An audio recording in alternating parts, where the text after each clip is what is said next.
GetLowered. Thanks again for tuning into yet another video. We are getting ready to test ride the 2023 Sportster S. I'm actually fired up, just nice. Alright, so let's go ahead, and we are on standard mode. So let's go ahead and just get in between these bikes. Let's try not to scratch up the $40,000 bike and the $50,000 bike. Of course, the Sportster S is very light. Very light. Let's go ahead and switch the, here we go, we're in sport mode now. So this is of course the 1250T, the Revolution Max. This is the new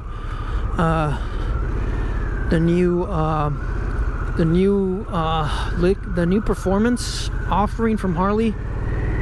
Wow, does this thing have mid controls? I don't remember my feet placement being like this last year. Is that something that they changed, or is that an option? I'm sorry. Yeah, this is not the same. I remember this thing having forward controls last year. Yeah, it just didn't really make sense on, you know, a sport package. You know, for a bike to have forward controls. Yes, it's, you know, comfortable as far as, you know, long range and cruising, but this is a sport bike. This is Harley sport bike, and you want mid controls. You want to, you know, have more control. You want to be able to hug the tank. You want to have, you know, just it needs to offer more of that sport feel. That's why the Fat Bob doesn't make, you know, much sense in my opinion. It's got a 28-degree rake. It's got the 114. It's got the drag bars, but then you have the but then you have the forward controls in that thing. Now, of course, if you're, you know, anything above, I believe 5'9", if you're anything above 5'9", then, you know, that changes things. If, you know, but I'm 5'7", this bike fits me just fine the way it is, surprisingly. Yes, I am over the fuel tank. I am over the tank, but that's because of the drag bars. But they're, you know, they're more of a moto style. You know, it's kind of like a hybrid in between, of course. The hybrid of moto. Looks like they're probably about mid-bend bars, but I mean, I'm leaned right over the fuel tank, which gives me, you know, better control of the bike. And man, it is responsive. It's in sport mode, so that's one thing that we went ahead and just flat out you know, did and change. We want this thing in sport mode. But I mean, I've always mentioned this, you know, when the bike started coming out, when they first announced the Sportster S, I mentioned that, you know what, it's a good beginner bike. Yes, it's got a 1250 in it, but you could always switch this down to rain mode. I believe it's called rain mode on this one, but you know, some of the other bikes, they call it touring mode. So you could grow with the bike. You don't have to have this super responsive. Oh man! Oh, my intestines sunk into my butthole. Sport mode. I gotta focus on this one. But yes, man, I forgot how responsive this bike is. It's fun. All right, it needs a couple things, but man, I like the mid controls. I remember the controls being out here last year, or maybe it's me. I gotta look into it, but it looks like the foot pegs are a little bit more wider. They're a little bit more comfortable than the Nightster. But man, wow, this bike, it's a really good bike, but of course it's gonna cost you $16,000 because of course the price increase. Harley increased the price on the Revolution Max, on their Sportster S, and they also increased the price of the Street Bob. So this one now, it used to cost you $15,000. That's no longer the case, unfortunately. But of course, I mean, we're all paying more for everything. You are paying $10 for a dozen eggs. So keep that in mind. I've already made both sides of the argument about Harley being greedy and, you know, about the economy. Everybody's hurting, everybody's dealing with it. There's price increases across the board everywhere.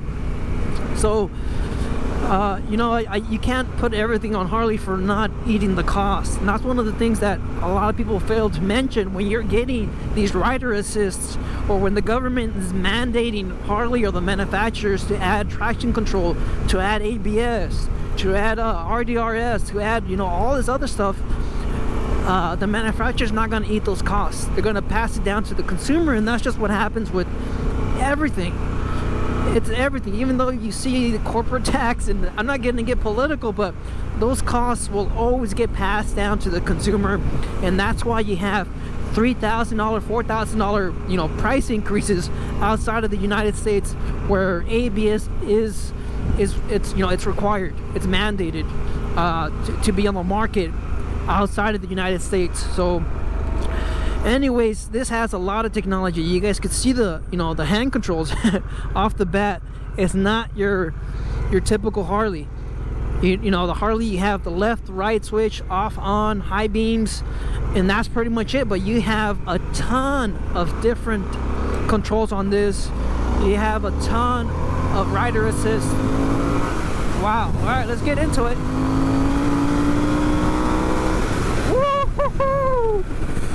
Wow, really responsive, but we're getting a funny smell.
Wow, that's all I can say. This thing at any speed, it's ready to get up and go. Even at, you know, 60, 70, there's still a lot of power. There's still a lot of potential with, you know, with the Sportster S or with the Revolution Max.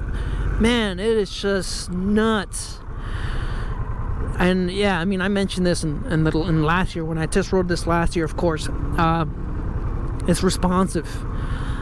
Sport mode, I was going pretty fast back there, and I was able to get out of, you know, a situation where, you know, if you need a little bit more power, it's got it. There, you know, there's the potential at any speed. I didn't even have to go into the 6th gear on this thing. It just, I mean, that's how impressive this new Revolution Max is. And it's also light. It's still under, I believe, 500 pounds, or it's at 500 pounds with this new frame, this new engine. It's a member of the overall frame. It's a stress member, so it's all, you know, built. Anyways, man, I lost my voice back there. I'm just that, yeah, the power of the Revolution Max, of the 1250T, it's something else. All right, it's fun to ride. I'm still flat-footing the bike. You guys can see I am flat-footing the bike, so I'm not tippy-toeing it or anything like that. That's the hunk. But there's a ton of you know, rider assist in this thing. So there's rain mode, of course, and there's standard, and then we're in sport mode right there. So if you're, you know, test riding this bike for the first time, I highly recommend you know, taking it out on rain mode first. Get comfortable with it. You know, the throttle response will, you know, it will take you by surprise on the Sportster S. On the Nightster, man, you know what, it was lackluster. All right, it's got the 975. It's got the special label on it, but I mean, it's lacking the 1250 Revolution Max. It needs that I believe it's 120 horsepower on this thing. Or is that the Pan America? That might be the Pan America. Trying to remember. I can't remember off the top of my head, sorry, but yeah, I mean, you have over 100 horsepower in this thing. All right, the Nightster, you have a little bit under 100, but yes, the 1250T is, yeah, it's impressive. I like the overall feel. Like I said, I can flat foot the bike. The new mid controls, it's great. You know, I'm 5'7", so if you're, like I said at the beginning of the video, if you're 5'9", 5'10", you are gonna feel cramped on this bike. You are definitely gonna feel cramped. So looks like this might be my last demo ride for the demo event. We'll see what the event coordinator says, but this might be the last one. If not, we'll try to get on a couple more bikes, try to really, you know, make the trip over here worth it. I mean, it's been worth it so far. I got to test ride the FXLR ST, and I also got to test ride the I think that's it. I think that's the only bike I really wanted to get on. So let's go ahead and park this thing. We'll see what they say.